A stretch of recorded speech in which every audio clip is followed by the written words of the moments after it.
Voters have just over an hour to cast their ballot in the primary runoff. The biggest race we are watching is the Fulton County District Attorney's seat.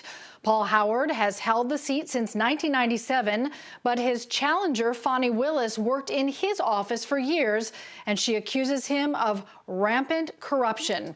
We have teams covering both campaigns for you tonight. Naima Abdullahi has more on what Howard's campaign is expecting.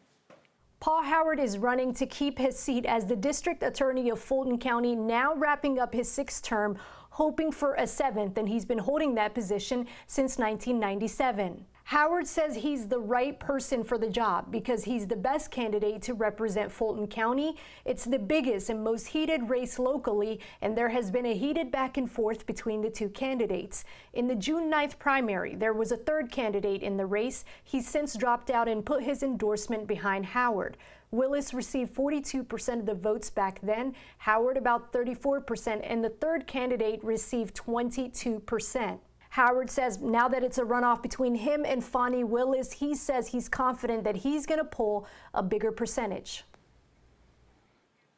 Howard's opponent is trying to unseat her former boss. 11 Alive's Hope Ford has more from Fani Willis's campaign.